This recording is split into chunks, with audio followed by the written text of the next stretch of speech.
The day my parents' will was red is etched in my memory with a cold, polished clarity. The sunlight, harsh and merciless, cut my eyes, playing off the mahogany paneling of the Wilson and Associates office. It didn't warm me, it only emphasized the sterile cold of the place. I huddled in a corner, in a black leather chair, watching Mark pace the office. His tailored suit fit perfectly, and his gait was heavy and confident, like a master of his own land, which, in a way, was true. He had long held everything, their attention, their approval, their future. Now the formalities merely had to formalize what I'd felt my whole life. The quiet, clear voice of the lawyer, Miss Sarah Bennett, cut through the air, making me flinch. "Are you ready to begin?" I merely nodded, my fingers digging into the cold leather of the armrests. At 32, a grown woman, I was about to receive official confirmation of my insignificance, the announced verdict of childhood: Marcus, the golden boy, the devoted son, the heir to the dynasty, and I, Sarah, simply Sarah, and I knew perfectly well my place in this family hierarchy. Mr. Wilson adjusted his glasses, the metal frames glinted in the same soulless ray of sunlight. "To our son, Marcus, for his unwavering devotion to the family business and preserving the Bennett legacy." The words flowed, forming a monolith that slowly pressed on my chest: an estate in Vermont, a summer home in the Hamptons, a controlling stake, a portfolio, millions. With each item, Marcus's cheeks spread further into the smile of a smug, well-fed cat. He didn't even look at me. Why? The game was won before it even began. Then Mr. Wilson turned the page. A silence fell over the room, so thick it was almost drowning. "To our daughter Sarah." He paused, shuffling through the papers as if searching for a continuation that someone had forgotten to write. "We leave the painting Autumn Twilight, currently hanging in the study of our main residence." The silence exploded. Marcus snorted, a short, sharp, involuntary sound, followed by a faint cough, but triumph danced in his eyes, so frank and cruel that it took my breath away. "The painting?" I choked out, my voice broke, thin and fragile, like ice on a puddle. "Only, the painting?" "It was your mother's favorite painting," Mr. Wilson muttered, avoiding my gaze. His sympathy was as cheap and unnecessary as this pathetic excuse. And then Mark approached me, his footsteps beat a triumphant march across the parquet floor. He placed a heavy hand on my shoulder, squeezing it so hard the bones cracked, familiarly, humiliatingly, a show of authority. "Don't worry, little sister," his voice was sweet as syrup, "I'll make sure you get a good job with the company, maybe in the post office. You always loved arranging things." I jerked away, shaking off his hand as if he'd touched a viper. My body acted on its own, rising from the chair. The Bennett family fortune, the mountains of money, the family silver, the power, all of it was now his, and me? I got a scrap of canvas depicting some forest, the painting my mother had bought from a shady gallery in a fit of sentimentality. I'd always found a strange comfort in it, those geometric shadows among the trees, but now it wasn't comfort, it was a slap in the face. "Is that all?" I asked, my voice finally hardening. Mr. Wilson nodded helplessly. "The painting needs to be picked up within 7 days." I walked out without looking back, deliberately deaf to Mark's call from behind me. His voice faded into the echoing hallway. The drive to my parents' house, no, Mark's house, passed by in a hazy stupor. The guards at the wrought iron gates eyed my modest car with silent questioning, but let me pass when I muttered something about the painting. Their gazes burned my back. Inside, the familiar scent of polish and old money filled the air, but now the smell was hostile to me. Margaret, our housekeeper, appeared from the darkness of the hallway like a ghost. Tears glistened on her cheeks. "Oh, Miss Sarah," she breathed, and her embrace was so warm and tight that I almost burst into tears. "This is wrong. This is monstrously unfair." She was the only living soul within these walls who loved me simply. Together we went to my father's study. The room, once a holy of holies, now seemed an empty shell, and there, on the wall, hung my inheritance. Autumn Twilight. Margaret helped me remove the heavy frame, her fingers trembled. "Your mother could stare at it for hours," she said quietly, wrapping the canvas in a soft blanket, especially at the end. She kept muttering something about numbers, about patterns. We thought it was an illness, you know, clouding her consciousness.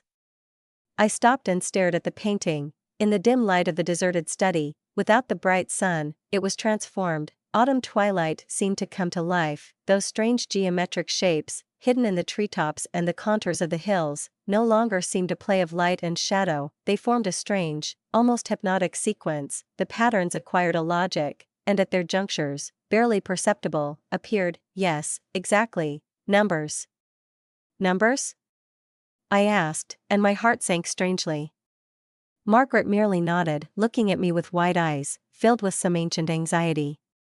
She ran her fingers over the canvas. Like this, she repeated the movement, over and over again. Mr. Bennett yelled at her, said she was driving herself crazy. That night, in my cramped, stuffy apartment on the other side of town, I hung the painting on the only free wall in the living room. Without the pompous interiors, without the mahogany, it seemed an alien, too perfect artifact here. It was beautiful, painfully, piercingly beautiful. The forest, immersed in the crimson and gold of twilight, was painted with such love for every detail that you seemed to hear the rustle of falling leaves and feel the damp, cold air. But these forms, these geometric abstractions, woven into the treetops and the contours of the rocks, were jarring. They were a foreign body, not the artist's mistake. No, they were intentional, like a quiet, insistent whisper in complete silence. I poured myself some wine, cheap, sour, not from the collections my father drank. I huddled in the corner of the sofa and stared at the canvas. My mother's last gesture, what was that? A final taunt from a world where I was always a mistake? Or a hoarse, barely audible cry for help, frozen in paint? The phone shook on the table, breaking the silence. Marcus, again. I didn't look at the screen, drowning out the vibrations with a full glass. He was probably trying to mock my wealth or, worse, condescend to his generous offer of a job. Oh God, working for him. The thought twisted my stomach into a tight, painful knot. Instead of answering, I opened my laptop, my old, faithful friend in a world where everything belonged to Marcus. Autumn twilight.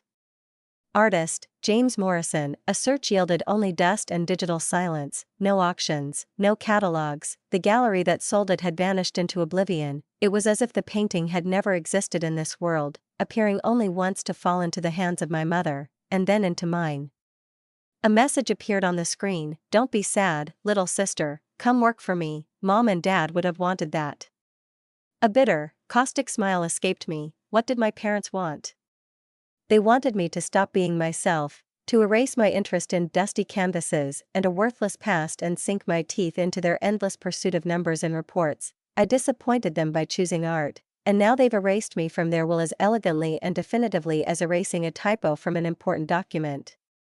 But the painting, it wouldn't let go. Those geometric ghosts in the foliage reminded me of something more than just an artistic technique, steganography, the ancient art of secret writing, hiding information in plain sight. My heart began to beat faster. I moved closer, almost touching the canvas with my nose. Yes, the shades were slightly different, the brush strokes a little denser. This wasn't a trick of the light, it was a code. A sudden, harsh knock on the door made me start and spill my wine. Midnight. Who? Through the peephole, distorted and bulging, I saw him, Marcus. His perfect image was shattered, his hair tousled, his gaze wild, his tie askew. Sarah. His voice sounded hoarse and unnaturally loud in the stillness of the night. Open up, we need to talk about the painting. Ice ran down my spine. He'd never been interested in paintings, never. What could have possessed him to rush here at this hour, begging for the pathetic canvas he'd laughed at so sarcastically? Sarah, please. His tone laced with genuine, animalistic desperation. Mom, she left instructions about this painting. You have to give it back to me. Instructions? The air left me breathless. So I'm not crazy, so there's something to this. Go away, Mark. I screamed, pressing my forehead against the cold wood of the door. It's mine, remember? It's all I have from our wonderful family. You don't understand anything. He almost hissed, and there was panic in his hiss. This painting, it's not about art. Give it to me, right now, and I'll give you 5 million, in cash, right now. 5 million, for next to nothing, for something he'd mocked. The world had turned upside down. Marcus doesn't throw money around. If he's offering that kind of money, the painting's price is sky high in his eyes, and it's not even at auction. I heard the clanking of metal. Keys? Could he still have that duplicate? Panic, sharp and swift, struck my temples. I yanked the painting off the wall, nearly dropping it, and rushed into the bedroom. The lock clicked just as the apartment door swung open. Sarah! Marcus's roar, rough and uncontrollable, shook the walls of the small apartment. Where are you? Where is SHE? I leaned the painting against the wall, my hands shaking so hard the canvas rattled. In the dim light of the nightlight, the geometric shapes, they weren't just visible, they seemed to glow from within with a dim, phosphorescent light. And then I read, these weren't just shapes, these were numbers, perfectly, intricately woven into the texture of the bark, into the veins of the leaves, a code. Sarah, get out. Think about what you're doing. Marcus was already at the bedroom door, his steps were heavy. Quick, she's worth more than you can imagine. More than all our factories. I turned the painting over, my fingers sliding over the back of the canvas, over the wooden frame, and then I felt it, a tiny, almost invisible gap where the frame met, not a defect, a secret pocket. The door handle twitched, then there was a dull thud against my shoulder. Open the damn door, right now.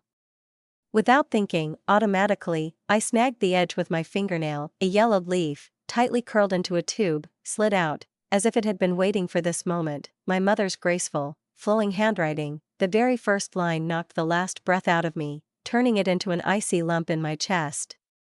My dear Sarah, if you're reading this, you've discovered what I always knew you would. You see patterns others miss, you ask questions others accept, and now, my girl, you're about to understand why your father and brother were always so afraid of you. The knock on the bedroom door grew into a deafening roar, but it was somewhere far away, like the sound of the surf behind thick glass. The whole world narrowed to the crisp paper in my fingers and the inky lines that burned into my eyes. I read, holding my breath, and with each word the ground shifted from under my feet, and in its place a monstrous, stunning truth rose. The numbers in the painting, they weren't abstractions, they were coordinates, encrypted account numbers, passwords, keys to a secret compartment that held something capable of reducing everything Bennett Industries stood on to dust. And Marcus, still screaming behind the door, was in the hysterics of a man who sees the foundation of his perfect, polished world crumbling but doesn't know how to mend it. I don't know how long I sat on the cold floor, clutching the letter, while his voice boomed outside the door, sometimes threatening, sometimes pleading. My hands trembled so much that the paper rustled like autumn leaves in that very painting. I absorbed every letter, every comma, imbued with its despair and power. The numbers in the painting, combined with the access codes I've included here, will lead you to the truth about Bennett Industries. Your father and brother built their empire on stolen innovations, patents, and designs taken from the brilliant minds who trusted them. I was one of those minds, Sarah, and you, my dear daughter, were always meant to be my successor. Mother, inventor, victim, all my life, I thought her silence, her distance, was coldness, disapproval, but it was a prison her own husband and son had imprisoned her in, stealing her genius and making her a prisoner in her own home. A deafening thud somewhere in the living room made me flinch. Marcus had gone from persuasion to action, glass clinked, furniture fell. I'll call the police, I screamed, grabbing the phone, my fingers sliding across the screen. Come on. His cry was filled with rage and fear. I'll tell them you stole company property. That painting is a Bennett Industries asset. But now I knew, my mother's letter was my shield and my sword. She described everything, how she'd led a double life for decades, how her real lab wasn't in the gleaming corporate offices, but hidden from everyone. The painting wasn't an inheritance, it was an exposé, a time capsule filled with truth. The coordinates will lead you to my private lab, the lines trembled. Everything you need is there, but be careful, Sarah, your father and brother will do anything to bury their secrets. They already buried me once. The footsteps in the hallway faded, then the front door slammed. The silence that followed his departure was louder than any scream. I walked out, leaning against the doorframe. My small, cozy apartment looked like it had been raided. The pillows were cut, the sofa was overturned, the closets were empty. He wasn't just searching, he was trying to destroy, but he was looking in the wrong place. He was looking for something, and the key was in my head and my heart. The trembling in my hands gave way to an icy, focused determination. I had no time for tears or panic, I had a mission. First came the evidence. I photographed the painting from every angle, using macro photography to capture every line of the hidden code. Then I transferred the coordinates from the letter to the digital map, according to the instructions. The geometric shapes had to be superimposed in a specific sequence, like a layered cake of lies and truths, to obtain the full access algorithm. The phone buzzed again, but it wasn't Marcus, a message from Margaret, and it chilled my blood. Miss Sarah, there are men in black in the house. They are removing all the archives, all your mother's computers from the office. They are looking for something small. Please be more careful than your mother. They were rushing to cover their tracks, wiping her off the face of the earth completely. I didn't have a second to waste.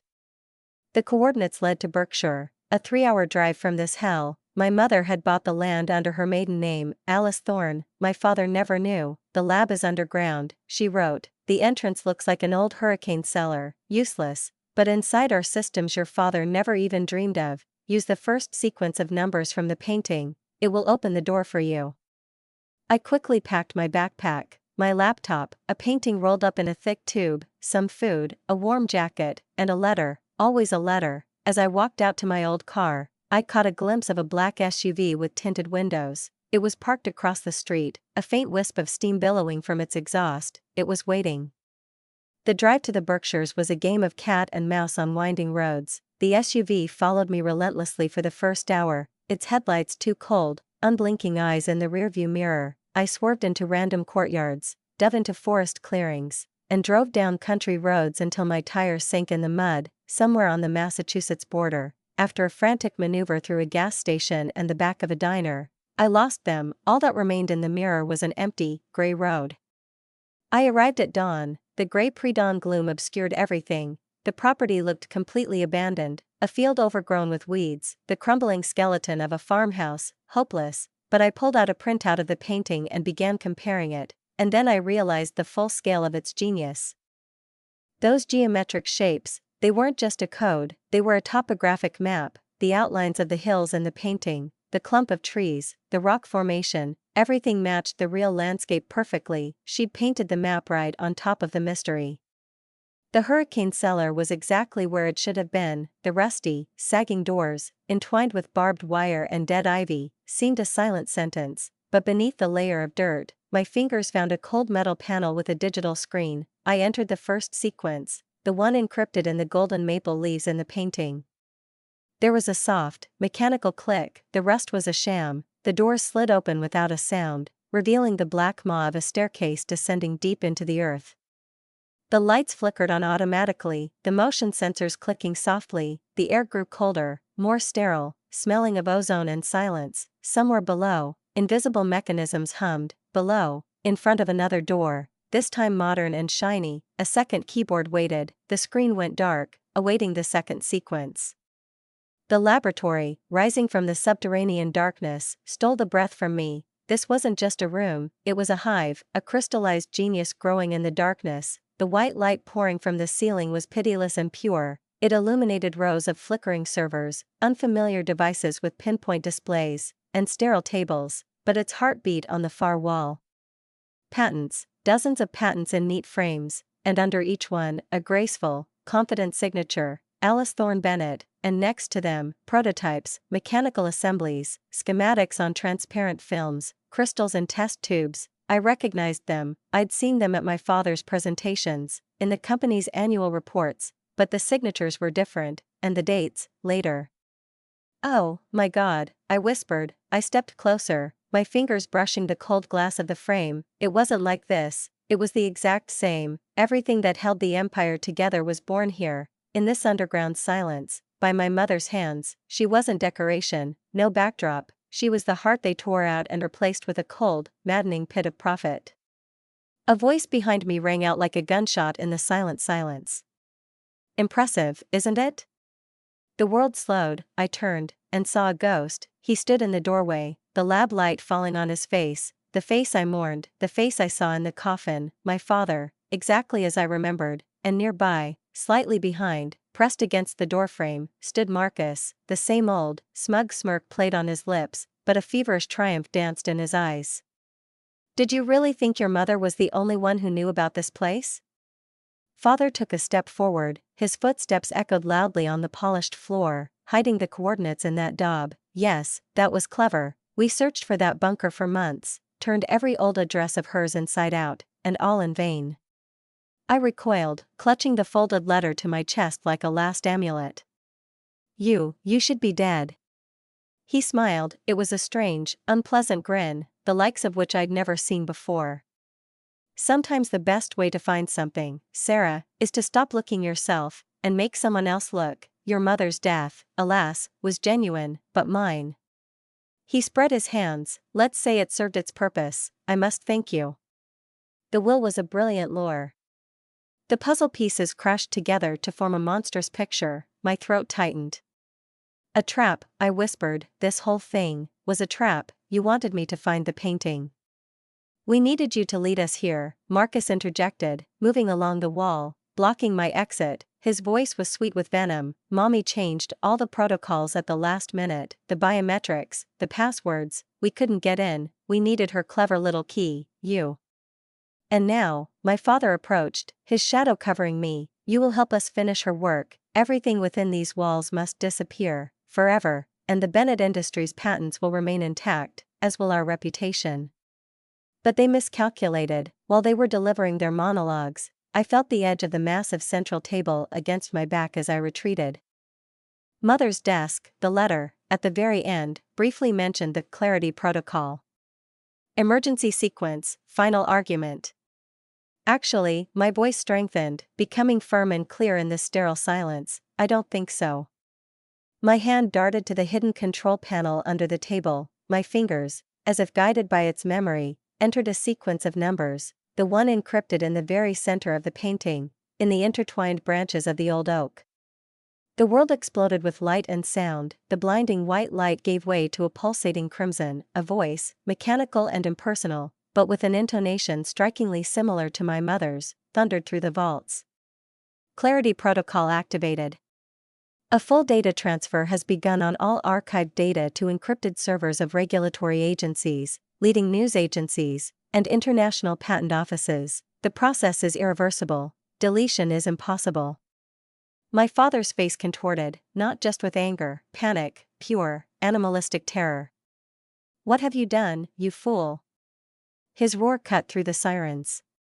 She called it insurance, I said, wings of strength spreading in my chest, cold and just. Every file, every prototype, every proof of your theft now lives in thousands of places, patents, contracts, forged signatures, everything. Bennett Industries isn't facing an audit, father, they're facing an autopsy. Marcus rushed forward with a muffled cry, but it was too late. Massive steel shields descended from the ceiling with a screeching sound, sealing the only exit. We were trapped, together, in a sarcophagus filled with truth, which had now, like a virus, burst forth. She knew, I continued, watching the blood drain from their faces, she knew you would try to erase her, just as you erased her name from her own inventions, so she created a system that would only come to life when someone who could see patterns entered it, someone you had always despised. A flickering blue light filtered through the narrow, almost invisible windows near the ceiling, and the wail of sirens could be heard, not internal ones anymore, but real ones, police ones. The system had not only sent the data, it had called for backup.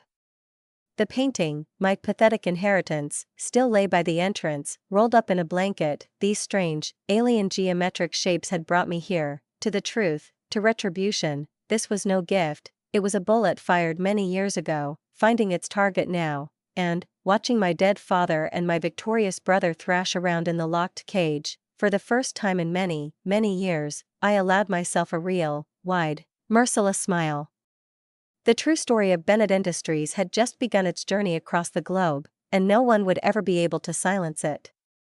The next 2 days flew by in a smoky whirlwind of interrogations, news reports, and general chaos. I sat in a hotel room that resembled a bunker and watched the world I knew disintegrate into pixels on a television screen. Bennett Industries stock charts fell off a cliff like wounded birds. Every new headline was a nail in the lid of their carefully crafted coffin.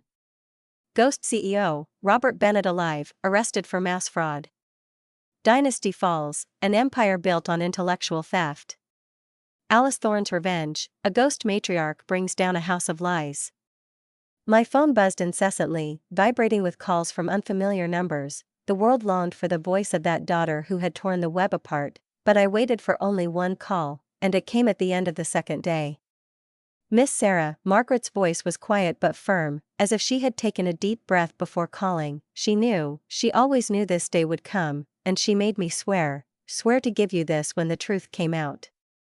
Half an hour later, I sat in her tiny, cozy living room, smelling of tea and cookies. Another envelope lay in my hands, thinner, without coordinates or codes, just a letter, her story, our story. My dear Sarah, she began, her handwriting seeming more lively, less compressed, than the previous message. Now that you know the truth about them, it's time to know the truth about yourself. You were never lesser. You were always different. And in our world, baby, different is strength. I read, and the walls around me seemed to dissolve. Every episode of my life, every humiliation, every mockery my father had made of my frivolous hobbies took on a new, fiery meaning. Art history classes, he called them indulgence. And she wrote that it was a school of vision, training the eye to notice what hides in the shadows. My work as a restorer, which Marcus had so sneered at, she called it the highest alchemy, the art of returning lost truth to the world, bit by bit, with endless patience. Every time he pushed you away from his work, the lines seemed to burn my fingers. Every time he lifted Marcus up, he, without realizing it, sharpened your blade. While your brother was learning to hold up a facade, you were learning to see cracks in the plaster. While he was memorizing ready-made answers, you were learning to ask the right questions. A knock on the door sounded sharp, tearing me out of my whirlwind of thoughts. A woman stood there, a smart suit, an impeccable bun, a gaze that calculated everything down to the last detail. Ms. Bennett, Alexandra Chin, Securities and Exchange Commission, I need to discuss patents with you, all patents. The next few hours were a fiery initiation into the scale of my mother's plan. Alexandra laid out documents on Margaret's desk, one after another, like the cards of a vast, winning hand. This wasn't just compensation, it was a legacy. It turned out she wasn't simply documenting theft, she continued to create. In her underground fortress, she was birthing technologies that were years, if not decades, ahead of their time. Your mother established a trust. Alexandra's voice was even, but there was a hint of respectful amazement in it. All new patents, all developments are registered to him, and you, Ms. Bennett, are the sole beneficiary. I picked up the stack of papers. They seemed weightless and yet heavier than my entire life. Dozens of patents, legally flawless, belonging to me, not just what was stolen from me, but what the thieves couldn't even dream of. Bennett Industries doesn't just owe you compensation, Alexandra continued, her gaze sharp as a scalpel. Their entire current production chain, their entire cutting-edge product line, they're built on a foundation that legally belongs to you. Without access to these patents, their factories will grind to a halt within a week. The air in the room froze. That is to say, I barely exhaled, already seeing the answer. So, Ms. Bennett, you essentially have a company that rejected you by the throat, and you have every leverage to decide its fate. While Robert and Marcus Bennett were chewing on the bars of their holding cells, the next morning I crossed the threshold of the Bennett Industries headquarters, not as a supplicant, not as an outcast. I walked in, feeling the vibrations of the very building beneath my feet, which was now, by all rights, mine. The board of directors, great overnight, greeted me with a dead, submissive silence. They had no choice, only terms of surrender. And so I stood in my father's office, his spirit still hung in the air. The scent of expensive tobacco and unscrupulousness. My gaze fell on the empty wall where autumn twilight had once hung. Instinctively, I pressed a barely noticeable unevenness in the panel. There was a soft click, a secret niche, a safe. My heart began to beat in time with an old, familiar melody, the last sequence of numbers from the painting. I entered the code.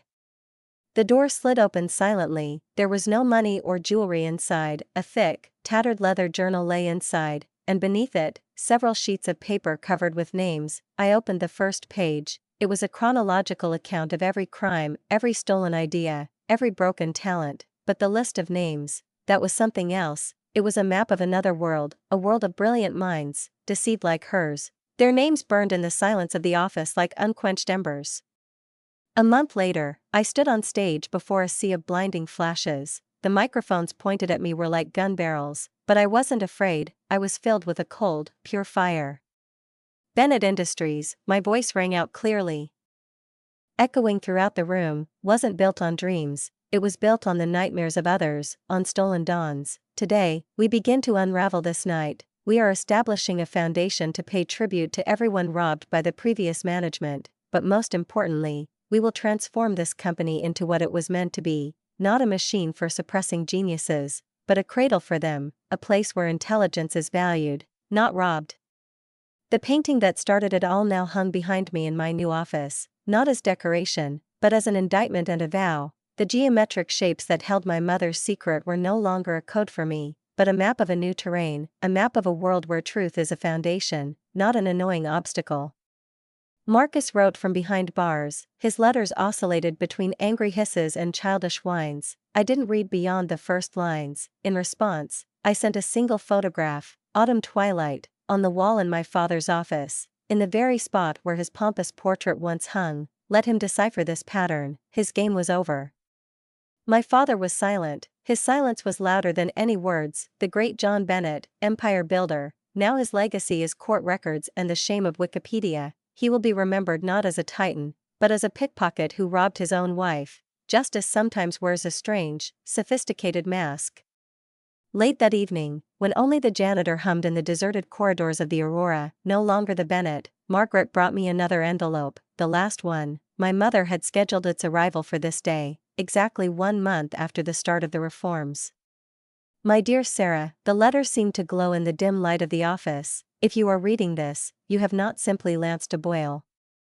You began to heal the disease. I never wanted to leave you an empire of lies. I wanted to leave you a clean slate, a chance to build an honest home on the ruins. I ran my palm over the paper, and it seemed I felt a light, warm touch. The painting wasn't something. It was everything, a key, a compass, a will, but most importantly, it was my mother's way of telling me that a true inheritance isn't in safe deposit boxes, but in the ability to see the truth hidden in the most unexpected patterns.